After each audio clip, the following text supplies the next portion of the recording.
Okay, the topic is love the world. And this was the last chapter from my book, The Evolution of Love, that I wrote over several years. This is several years ago, and finally self-published through Amazon 2 years ago. And before we delve into what it means to love the world, a big premise of the book is really taking a critical look, a thoughtful look on what this word means, love. What does it mean? It's to me clear. It's such a vague word that means different things to different people. And just to make it obvious, we say we love pizza, we love our dog, we love our mom, we love our spouse, we love football.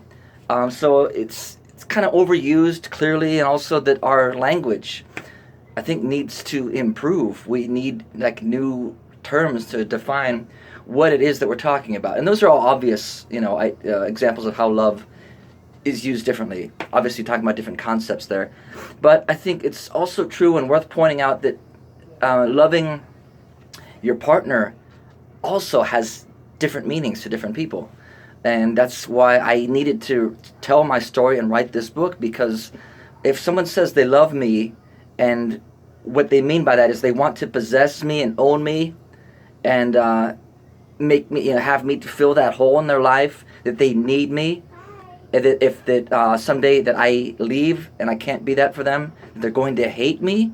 It's gonna turn to jealousy. They're gonna spread lies about me, because that's what a lot of our immature concept of this romantic falling in love means to people, and I don't want any part of that anymore.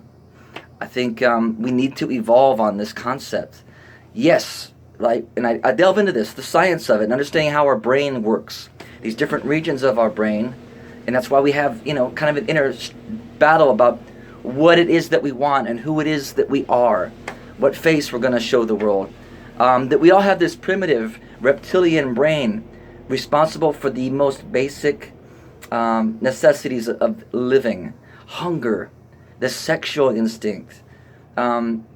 Basically, it's a primitive part of our nature, because we evolved from lower life forms. Well, it's not the best of who we are today and our evolved state of consciousness, and what we've evolved into. It's not the best of humanity.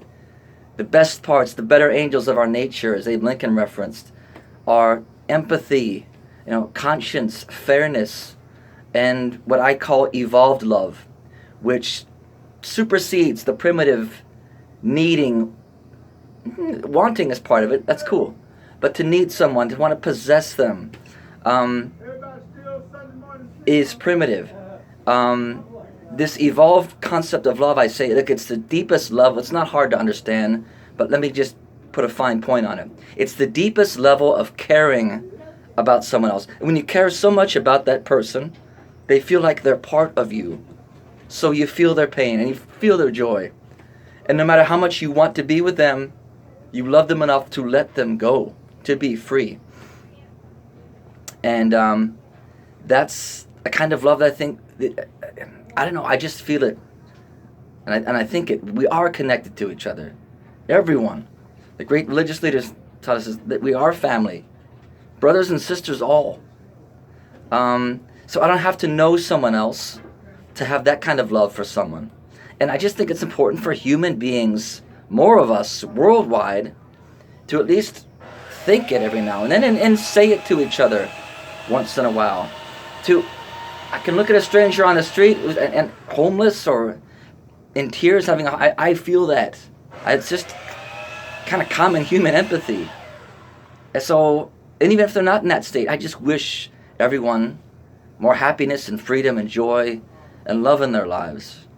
So when I say love the world, it's different than this kind of love that you build over time with a spouse or friend, getting to know them and respect them. Okay, this is something that should be automatic.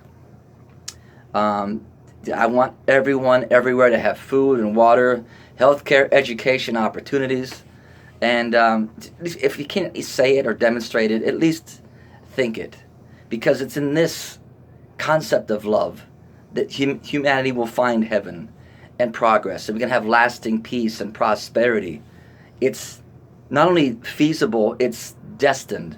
That is our destiny.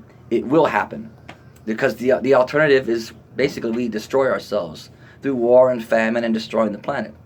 So, as discouraged as people may be right now, this is what has to happen for people to wake up and realize, well, what am I afraid of anymore? I'm going to go. I mean, when your heart gets broken and crushed, then you do fight back. Hopefully it's peaceful. So again, that's kind of the last chapter of my book. Love the world, everyone. These older ideas like nationalism, like I love my country and somehow Americans are better or more deserving, more honorable than other nationalities of the people across the world, that has to go. That's yesterday's philosophy. The world is connected, and every time we ignore other people suffering elsewhere, it eventually will come back to bite us in the ass, all of us. Again, one of my messages I'll just keep hitting on. Maybe write a song about it. We're either going to thrive together or sink together. But I need more people waking up and coming together as human beings across the globe. I mean everyone. I don't have to agree politically, religion, all that stuff. It's cool. I'm vocal. I will disagree about things because I'm not religious and so forth. But I always come, and I'm not conservative in terms of politics. I'm not a Democrat. I'm a progressive, baby.